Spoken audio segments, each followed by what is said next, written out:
the frozen kind.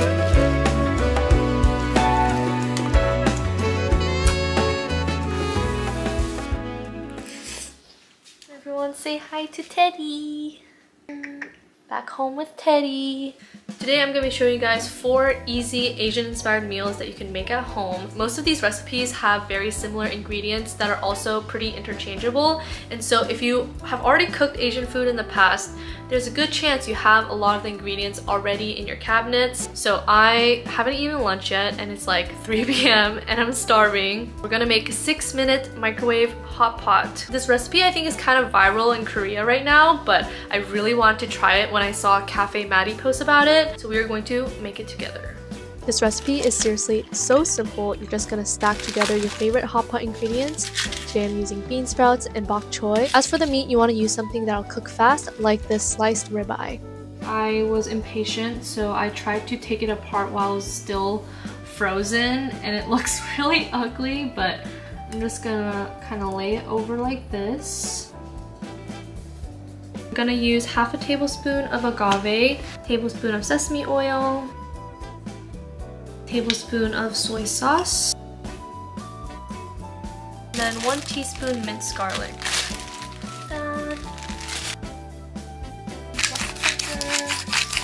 Next, you're gonna layer Napa cabbage on top, add a half cup of water, and cover it and microwave for 6 minutes on high.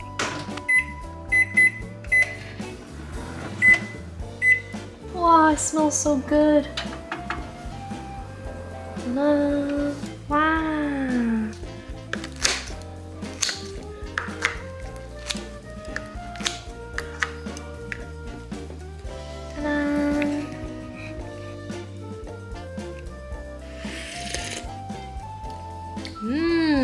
Wait, that is surprisingly rich. To cut this a little more.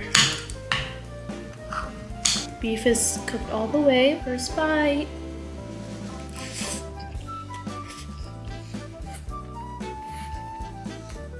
Tiny bit bland, so I'm gonna add a little more soy sauce. I feel like this would especially be good if you tend to have a sensitive stomach because everything is basically steamed. I also feel like this would make really good hangover food.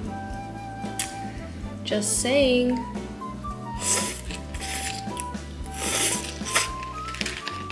I'll take my vitamins.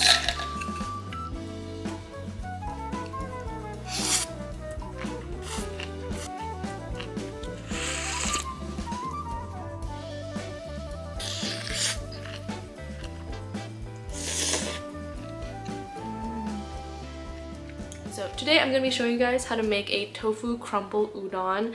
This one is also super easy and it takes like probably 15 minutes max from start to finish. Udon is one of those ingredients that is just so easy to cook with and it just tastes good with everything. I always use the frozen kind just because I think the texture is a little bit better. I'm someone that has always struggled with maintaining routines, and so if I'm going to stick to anything, it has to be as simple as possible. So that goes with cooking, but that also goes with taking my vitamins. Recently I have simplified my routine from taking like 8 different vitamins a day to just 2 different kinds, a multivitamin and also a probiotic. Both are from Ritual, who are kindly sponsoring today's video. Now, if you eat like crap, supplements are not going to magically fix your diet, but they can help fill key nutrient gaps in your diet, which is my goal when it comes to taking vitamins and supplements. I always try to include a multivitamin in my routine just because eating well-balanced meals every single day is a really hard thing to do, especially if you're in college or are just a busy person in general. Today I want to highlight the Essential for Women 18+, which is a clean, high-quality multivitamin that is clinically backed and helps support the key nutrient needs of adult women. What really sets Ritual apart from other vitamin and supplement companies specifically is their traceability. Now, if you go on their website, which I have already done, you can actually see where every single ingredient they have in their supplements is actually sourced from. Their made traceable supply chain is actually the first of its kind, where they list not only what the ingredients are, but the sources, the suppliers, and even the studies behind the ingredients, which is pretty incredible. And I really love that because if I'm only gonna be taking one vitamin it better be a good one, you know? Also, these vitamins are vegan, gluten-free, major allergen-free, and third-party tested for heavy metals if those are things that you're concerned about. Just to continue the theme of transparency, these vitamins are on the pricier side, but if anything, I think investing in your health is one of the most important and best things that you can do for yourself. So if you are interested in trying these out, you can use the link in my description and code dobochobo25 to get 25% off of your first order. Again, thank you so much to Ritual for sponsoring this portion of the video, and let's get back into cooking. For this tofu crumble udon, you're going to start off by making your sauce, which consists of soy sauce, sweetener of your choice, a little bit of oyster sauce, cornstarch, and water, and mixing that all together. While you heat up some water for your frozen udon, you're going to want to heat up a pan with some oil for the tofu crumble. For one serving, you're only going to need about 1/4 of a block of tofu, and you want to squeeze as much water as you can out of it so that it can get nice and crispy. Once the tofu gets crispy and you add the sauce, the tofu kind of absorbs all the flavors and takes on a little bit of a meaty texture, which I personally really like.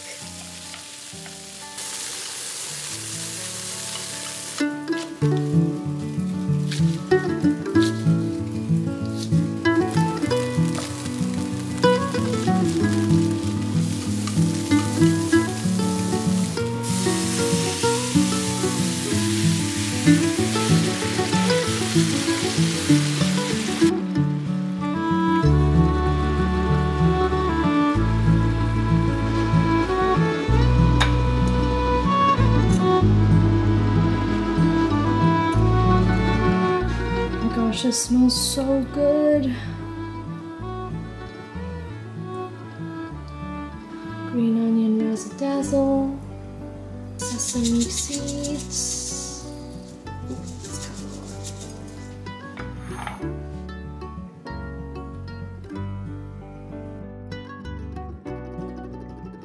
And then somehow the audio from my camera didn't end up getting recorded, but it was very good. And you could honestly sub out the tofu for a different type of meat as well, maybe chicken or even like scrambled eggs. I feel like would kind of taste good with this. I think the beauty of tofu is that it just kind of absorbs whatever flavors you add to it. You could definitely make this more of a stir fry by adding vegetables and sauteing the udon noodles with everything else, but this is a really nice base, simple recipe that you can play around with.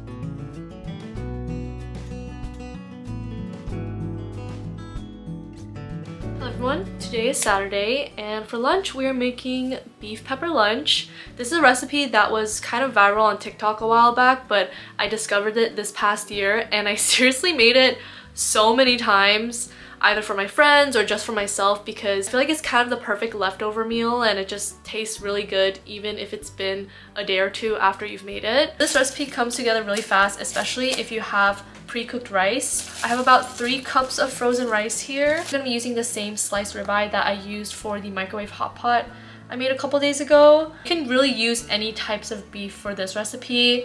A lot of the times I would use the shaved beef strips from Trader Joe's. I'm gonna start by prepping my vegetables, making my sauce, and also microwaving my rice so that I can just put it all together.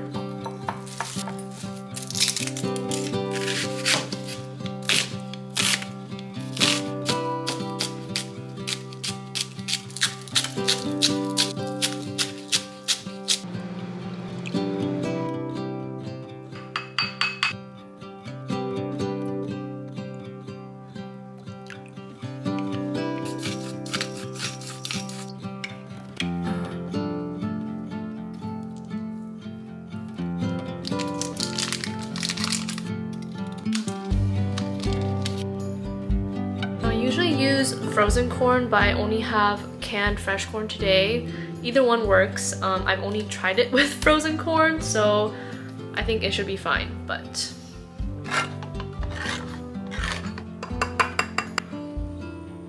now you're more than welcome to make this using a non-stick skillet, but I'm going to be using a cast iron pan today because I have the luxury of being at home with all of my parents' fancy cooking utensils. Using a cast iron pan will also make the bottom really nice and crispy, and so I'm gonna be using this today. This recipe is also pretty self-explanatory. You just kind of add things one by one until it is all combined together. But you're going to start off by sauteing your onions and your green onions until they're nice and golden brown. And then add your meat and cook it until it is just about fully cooked, but not quite. I overcooked the meat a little bit in this clip because it cooked faster than I was expecting. But after it is about 80% cooked, you're going to want to push it to the side and add a tablespoon of butter in the middle and add the rice, the sauce, and the corn and just mix it all together. Once everything is fully mixed together, I like to lower the heat a bit and just let it sit for about a minute or so that the bottom can get nice and crispy. The cast iron works especially well for this, but I have also made this every other time with a non-stick skillet and the bottom still gets crispy regardless. And at the very end, I like to add in my chopped green onion and also a tiny bit more butter because honestly you can never go wrong with more butter. Butter. Crispy rice. 짜? 짜. 맛있어. 이거는 많이 만들어 맛있어. 그래? This is like the classic. 아빠 approved. 이거 어떻게 하는 거야? 보냈어. 그 중에서 제일 맛있는 게 뭐야? 맛있어. 내가 만든 거. 짜잔! Today we're making rice cooker meal. This is also one of those recipes that is super customizable. You can literally just use any ingredients that you have on hand. I have carrots, bok choy, and mushrooms. You can really use any vegetables you want. I'm gonna cut these vegetables up in bite-sized pieces, make my sauce, and then just put it all into my rice cooker.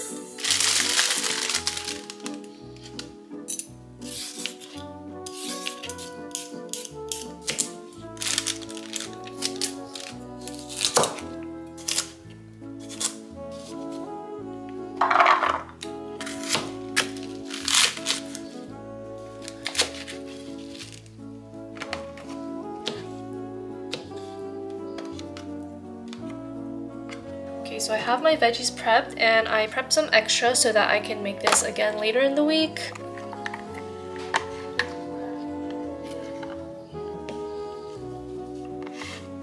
For the sauce, we're going to do a teaspoon of garlic. We're going to be using a lot of the same base ingredients that we used for the other recipe, so like soy sauce, oyster sauce, sesame oil.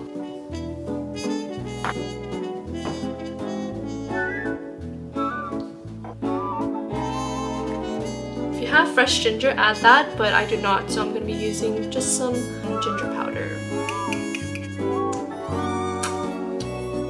Now I'm going to add 1.5 cups of white rice and wash it until the water runs clear.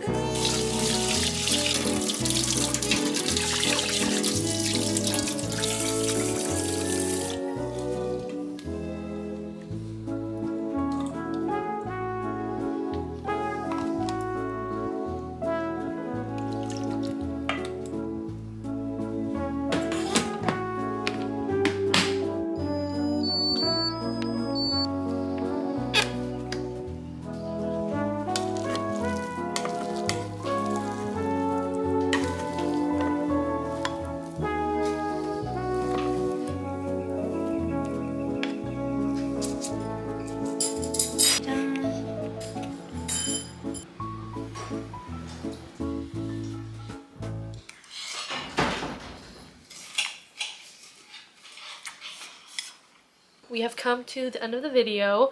I really hope you guys enjoyed it. Ever since I posted the How to Feed Yourself in College 101 video, I really wanted to share some easy recipes that you could try out for yourself. I hope this gave you inspiration to cook for yourself or maybe try a new recipe. Thank you so much for watching and I'll see you guys in the next one. Bye!